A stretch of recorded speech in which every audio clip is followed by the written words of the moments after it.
18h, 21h, le grand journal, le premier quotidien économique du soir, Fabrice Lundi sur BFM Business.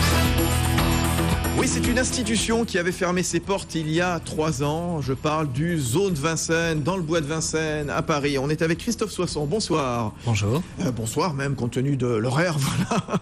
Christophe Soisson, président de la société Projet Chrysalis. Un projet Chrysalis qui associe notamment des géants du bâtiment comme Bouygues Bâtiment. Et c'est vous qui êtes en charge de la rénovation de ce Zoo de Vincennes. Hein. Alors, racontez-nous justement comment ça va se passer. Les travaux vont durer un petit peu plus de 2 ans, réouverture 2014. Hein. Exactement. L'actualité, c'est que les travaux viennent de démarrer après une période assez longue d'obtention des autorisations administratives. Et comme vous venez de le dire, le zoo va rouvrir en 2014, maintenant c'est certain, et donc accueillera plus de 175 espèces et plus d'1 millier d'animaux dans un zoo totalement reconstruit, rénové, refait à neuf, un zoo du 3e millénaire. On va y revenir dans un instant parce qu'il y a une tendance en effet, que ce soit en Europe, chez nos voisins, à concevoir maintenant de plus en plus les zoos non plus comme des cages, mais vraiment comme des espaces de liberté. On va parler quand même un petit peu argent quand même, hein, parce que sur BFM Business, on va pas parler uniquement des animaux, des oiseaux qu'on va trouver. Montant d'investissement du projet, quel est-il? C'est à peu près 150 millions d'euros. Oui. C'est un contrat de partenariat. Hein. Alors c'est ça qui est intéressant, parce que c'est la première fois que pour un parc animalier, justement, il y a ce contrat de partenariat entre le public et le privé, avec une charge publique, donc une trentaine de millions d'euros, le reste, c'est vous. C'est ça. C'est-à-dire que alors c'est le Muséum national d'histoire naturelle qui est la personne publique. Nous allons donc reconstruire ce zoo. Nous allons ensuite en faire pendant 25 ans l'entretien et la maintenance. Pas du tout l'exploitation commerciale. Hein, tout ça, c'est toujours le muséum. Et alors, puisque vous me demandiez, il y a effectivement le coût de construction dont je vous ai parlé.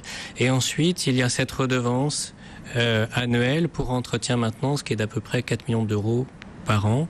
Et l'ensemble de tout ça, c'est un contrat global, 10 contrats de partenariat qu'on a signé en février 2010. Février 2010, donc avec notamment ce projet réalisé par vous, le groupement donc Chrysalis, donc avec aux premières loges, Bouygues Construction, Bouygues Bâtiment. Alors, comment ce zoo a-t-il été repensé? Je le disais, il y a une tendance maintenant dans tous les pays d'Europe, de un petit peu déghettoiser un mot.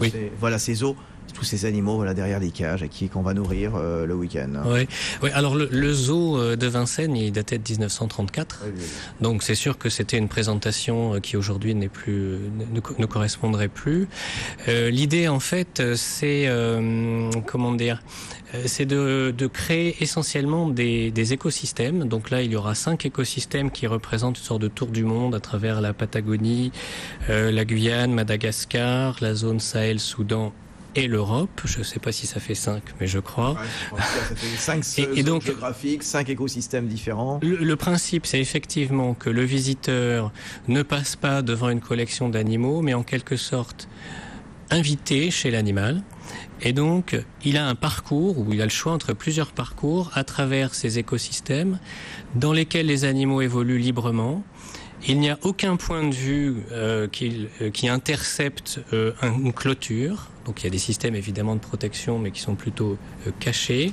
Et on a vraiment une émotion du visiteur qui est en quelque sorte invité dans ces espaces. Et l'objectif de tout ça, il est aussi, et c'est important pour le Muséum national d'histoire naturelle, instantanément, dès qu'on fait cette visite, de sensibiliser le visiteur, les enfants, tout le monde, au lien fragile qu'il y a entre les espèces et les écosystèmes. Et donc c'est réellement un message pédagogique sur les conditions de préservation des espèces sauvegardées. Voilà, espèces sauvegardées, mais vous allez faire le tri, c'est-à-dire les gros animaux, éléphants, lions, ours, on ne les verra plus dans le zoo de Vincennes. Hein. Non. Alors, les éléphants, oui, parce que je ne sais plus combien d'hectares il faut par éléphant, et donc c'est quand même un zoo urbain.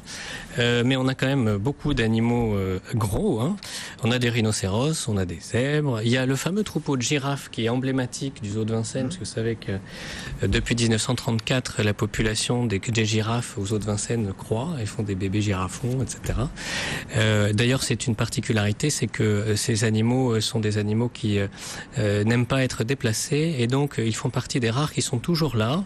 Les autres ont été déplacés dans d'autres zoos en attendant de revenir, mais les girafes restent là, et nous allons construire autour des girafes, ce qui est assez particulier, qui nous amènera à prendre un certain nombre de précautions. Il y a, je ne sais pas si je vous ai dit, des zèbres, des otaries à crinière, des manchots de Humboldt. Bon, on va faire toute la liste, hein, Christophe Soisson. C'est l'Arche de Noé. Bah oui, c'est l'Arche de Noé, et puis on ira voir donc en 2014. C'est vrai que, bah oui, tous les animaux ont été en attendant. Le zoo est fermé aujourd'hui. Le zoo est fermé. Il était fermé en 2008. Après qu'il y a des babouins de Guinée qu'on a retrouvés en Écosse, par exemple. J'ignorais, mais voilà, je ne sais pas. Voilà, je vous en parle, voilà, tout simplement. Le Grand Rocher sera toujours là ? Oui, le Grand Rocher sera toujours là. Le principe est quand même c'est vraiment un élément patrimonial du zoo. Et même il est mis en valeur puisque la grande plaine Sahel-Soudan qui sera en dépression, enfin c'est-à-dire en creux, dans laquelle se déplaceront notamment ce fameux troupeau de girafes, est au pied de ce grand rocher. Bon, on attend 1 400 000 visiteurs à l'ouverture, donc entrée quand même 14 €. C'est pas un petit peu onéreux ça pour des familles ? Écoutez, ça... Non, c'est pas vous, parce que vous... C'est le muséum. C'est le muséum. Et de toute façon, de la rénovation, je suis certain qu'il y aura des tarifs famille et toutes sortes de choses qui font que le billet individuel le plus élevé n'est pas représentatif du coût d'entrée. Bon, sinon vous manifestez pour une TVA à taux réduit sur les zoos, par exemple. Voilà, en ce moment, il y a beaucoup de manifestations dans ce sens-là. Ça serait une bonne idée. Par exemple, on va suggérer ça en 2014. On verra où en seront les finances publiques. Alors, Christophe Soisson, vous êtes donc président de la société de ce projet Chrysalis avec Bouygues Bâtiment donc en première loge. Vous vous occupez de cette rénovation du zoo de Vincennes, hein. Vous savez faire des tas d'autres choses. Vous étiez venu fin mai avec nous pour l'aménagement du Balargone, le Pentagone à la française, hein. Justement, comme quoi vous occupez des animaux et vous occupez des militaires. Hein. Oui, c'est un raccourci. Oui, c'est ça. Ce qui est très intéressant dans ce que l'on fait, c'est vrai que l'on a des projets qui sont toujours très différents. Et donc c'est passionnant. Hein. Je dois vous dire quand même, parce que vous dites que c'est un projet porté par Bouygues, c'est exact, mais mes actionnaires dans Chrysalis sont principalement la Caisse des dépôts et consignations, le FIDEP, qui est le fonds d'investissement des caisses d'épargne, le groupe ICAD et effectivement Bouygues Construction. Où est-ce qu'on est, la construction du Pentagone à française? Parce qu'on est ici, vous savez, les studios de BFM Business entre Porte de Sèvres et Porte de Versailles. Et Porte de Sèvres, justement, eh bien, tous les états-majors de toutes les armées vont arriver, pareil, 2014 à peu près. Hein. Oui, août 2014. Ça suit. Une immense cité, hein, voilà. Oui, c'est toute une ville. Hein. Il y a effectivement 10 000 personnes qui prendront place ici. Ça suit son cours, c'est-à-dire qu'on vient de déposer le permis de construire et les travaux devraient démarrer, sont prévus de démarrer début 2012 au premier trimestre. Voilà. Donc on est dans le calendrier, il n'y a pas grand-chose de plus à dire aujourd'hui. On disait donc une immense cité, parce que ça ne sera pas que des bureaux, hein. Il y aura des salles de spectacle, il y aura des habitations également, avec toute une emprise. Oui, il y a 900 chambres de mémoire, il y a 2 crèches, une piscine, de la restauration pour 10 000 personnes, et donc c'est à la fois une opération pour les militaires, mais c'est aussi une opération qui offre un certain nombre de services aux habitants et qui crée aussi, qui est l'occasion de créer des ouvertures, des passages entre Paris et sa banlieue, ici les Moulineaux. Donc c'est une vaste opération d'aménagement urbain au service d'un certain nombre de gens, les habitants du 15e, les militaires bien sûr. Voilà, 10 000 militaires, 5 000 civils. Merci beaucoup Christophe Soisson, donc à la tête de cette société Chrysalis, avec pour actionnaire la Caisse des dépôts, avec Bouygues Bâtiment. Donc l'actualité, c'est le coup d'envoi. Voilà, des travaux, ça démarre donc dans le zoo de Vincennes, la rénovation complète de ce parc zoologique, hein, avec des travaux qui vont durer un petit peu plus de 2 ans. Réouverture donc début 2014 avec cette spécificité donc pour la première fois donc pour la rénovation, la construction d'un parc animalier, une opération de partenariat public-privé. Donc voilà, c'est tout nouveau. Merci beaucoup Christophe Soisson. À très bientôt. À bientôt. Il est 20h54.